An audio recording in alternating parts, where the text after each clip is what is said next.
My name is Myra Spencer, and for 6 years, I believed that if I stayed quiet enough, patient enough, and kind enough, people would eventually see the truth. I was wrong. Sometimes silence doesn't make people respect you. Sometimes silence only gives them more room to write their own version of your story. I was 34 years old, an emergency room doctor at St. Catherine Medical Center in Richmond, Virginia.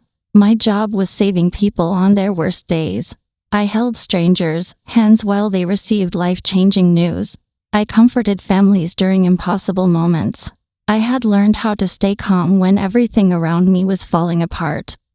But I couldn't save my own marriage. My husband, Daniel Carter, and I had once been the couple everyone admired. At least, that's what people thought.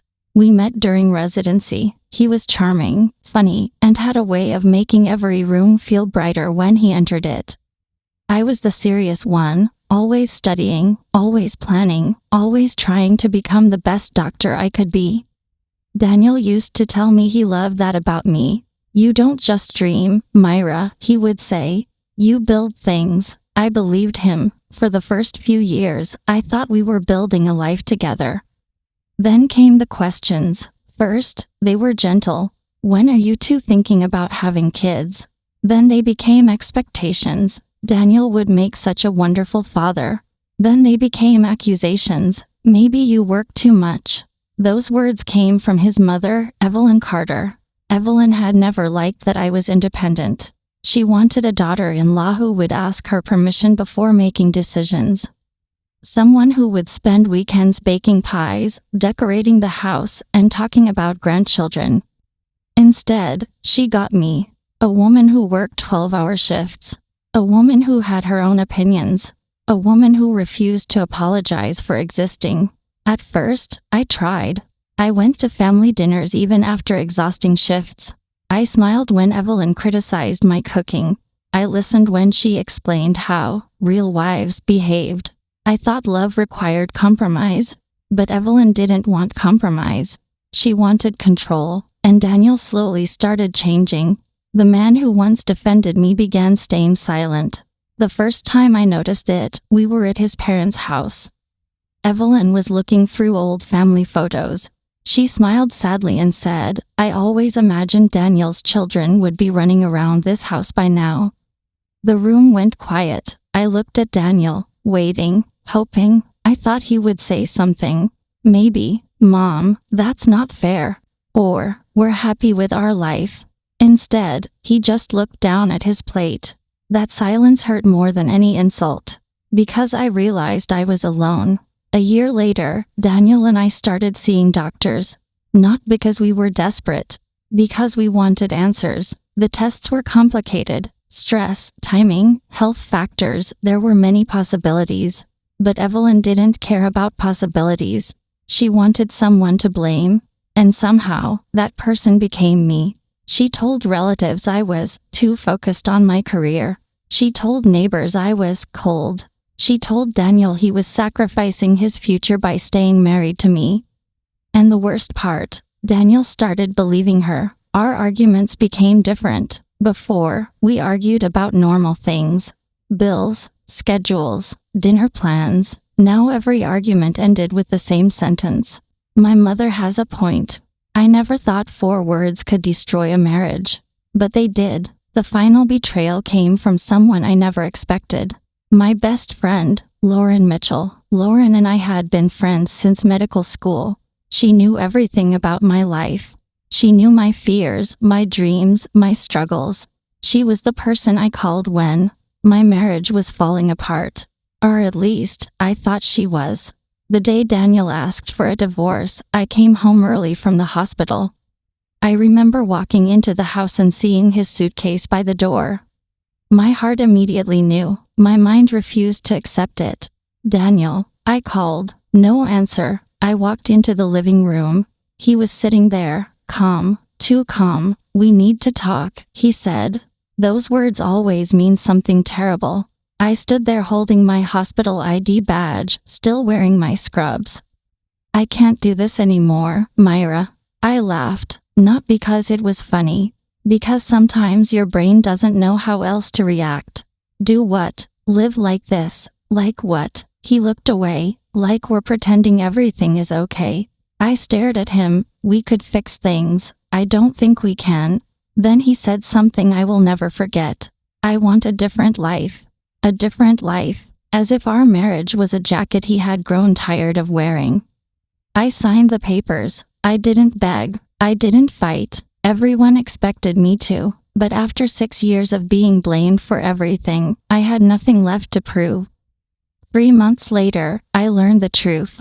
Daniel wasn't just leaving. He was leaving for Lauren, my best friend, the woman who had hugged me while I cried about my failing marriage. The woman who told me Daniel was the problem. The woman who secretly became his solution. The news destroyed me, not because I still wanted him, but because it confirmed something painful. The people I trusted most had been lying to me. For a year after the divorce, I rebuilt myself. I focused on my patience, my career, my peace. I moved into a small apartment overlooking the James River. I stopped explaining myself. I stopped trying to convince people who had already decided who I was. Then came the day everything changed. It happened at the hospital. I had just finished a difficult shift. A child had been brought into the ER after an accident, and I spent hours helping the family through the chaos. When I walked into the hallway, I saw her, Evelyn Carter, my former mother-in-law. She stood there wearing an expensive coat and a satisfied smile. I immediately knew she wasn't there by accident. "Hello, Myra," she said. I stopped. "Mrs. Carter." She smiled wider. "I heard you're still working here." I looked at her. "Yes, some of us keep our promises." Her smile disappeared for half a second.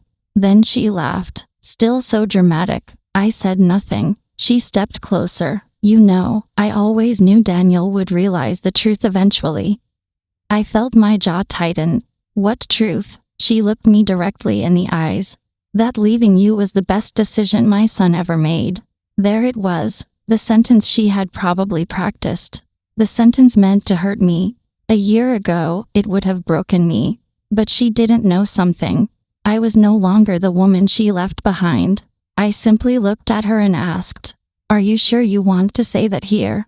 She frowned. "What does that mean?" I checked my phone. 5 minutes ago, I received confirmation. Confirmation of what? I looked at her, the legal opening of a sealed folder. Her expression changed, because there was one thing Evelyn never understood. Quiet people are often the ones who keep records. And inside that folder was the truth about everything. Daniel, Lauren, the lies, the years of blame, everything. Evelyn stepped back. "You don't know what you're talking about." But for the first time in 6 years, she sounded afraid, and I knew why. Because the truth wasn't coming from me. It was coming from the one place they couldn't silence. The evidence. 5 minutes later, her phone rang. She looked at the screen. Then she looked at me. The color disappeared from her face. "What did you do?" I calmly answered, "Nothing." I picked up my coffee. I just stopped protecting people who never protected me. And that was the moment Evelyn Carter realized the woman she spent years trying to destroy was finally the woman who could expose everything. Part 2. Evelyn stared at me like she was seeing a stranger. Maybe she was. The woman standing in front of her was not the same woman who once apologized for things she never did. Not the woman who sat silently through family dinners while everyone judged her. Not the woman who cried in the bathroom after hearing Daniel repeat his mother's opinions. That woman was gone. I watched Evelyn slowly lower her phone. "Who called you?" I asked. She didn't answer. For the first time in years, Evelyn Carter looked uncertain. And that feeling was something she had given me many times. Fear, confusion, powerlessness. Only this time, it wasn't mine. "Myra," she said quietly, "whatever you think you found." I interrupted her. "I didn't find anything." She froze. I was given the truth.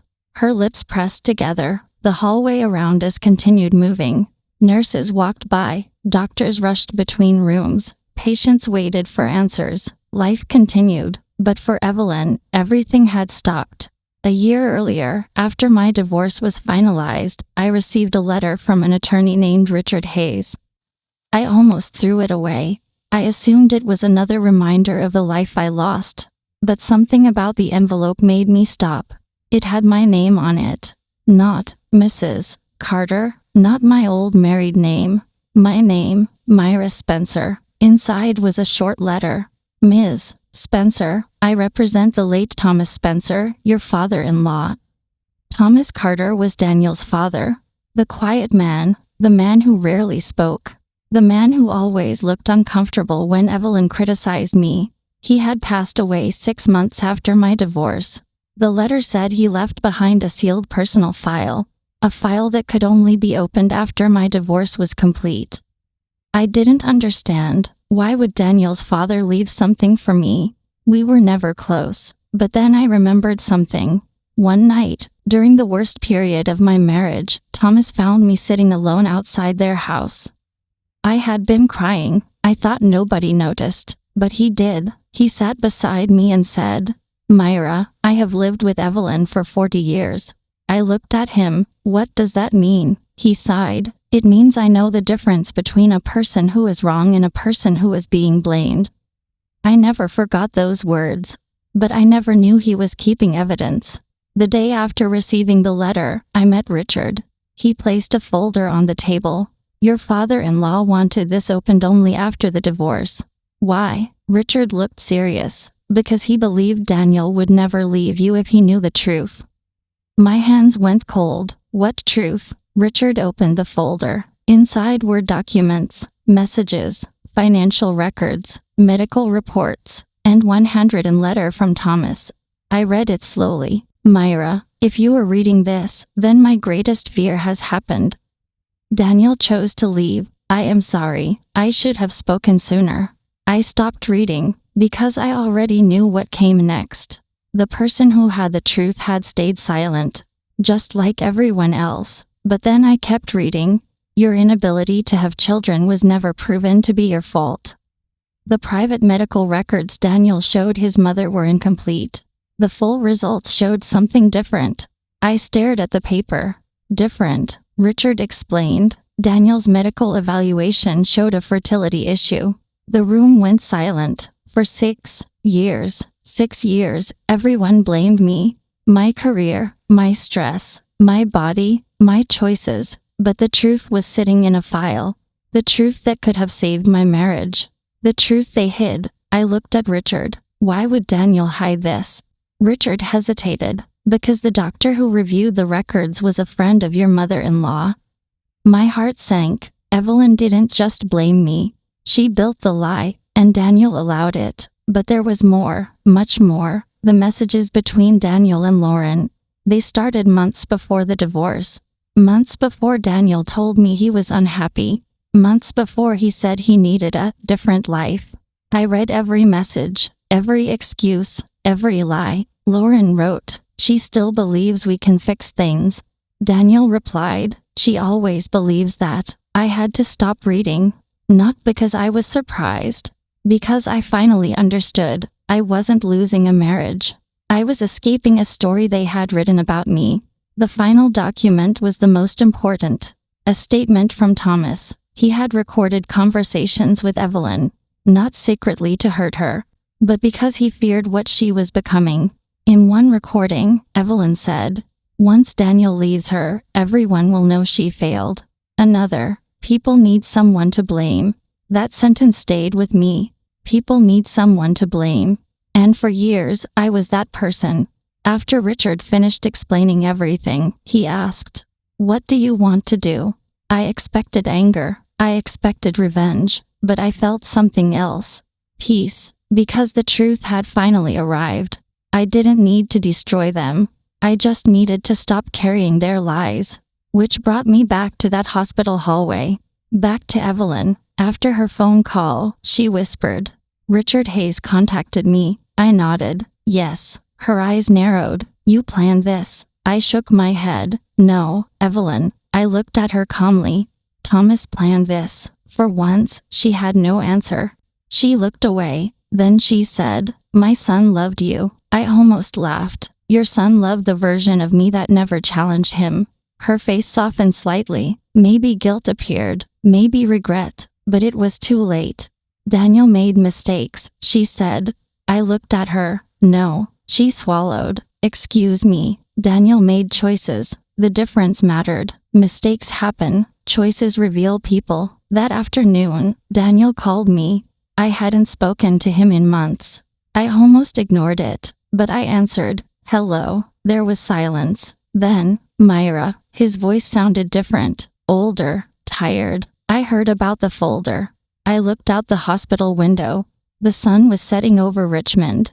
Yes, Mom told me. I smiled sadly. Of course she did. He was quiet. Then he said, I didn't know Dad knew. That doesn't change anything. I know. Another silence. Then, I was wrong. Those words, the words I waited 6 years to hear. And when they finally came, they didn't fix anything, because some wounds close before apologies arrive. I hope you find peace, Daniel. Do you? I thought about it. Yes, without me. I looked around, at my life, my work, my future, the woman I had become. Especially without you. He didn't argue. Maybe he finally understood. A few weeks later, the story reached people who had believed Evelyn's version.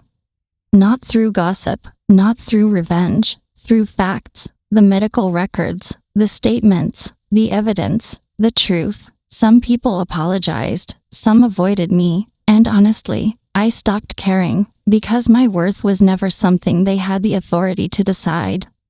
1 year after that hospital hallway, I stood outside the same building after finishing another long shift. A young doctor who worked with me walked over. Dr. Spencer, yes. She smiled. I just wanted to say something. What? She hesitated. You are the strongest person I know. I looked at her, and for the first time, I believed it. Not because someone else said it. Because I finally knew it myself. My life didn't end when Daniel left. It began when I stopped begging people to see my value. And the greatest revenge I ever had was not making them suffer. It was becoming someone they could never break again. The end.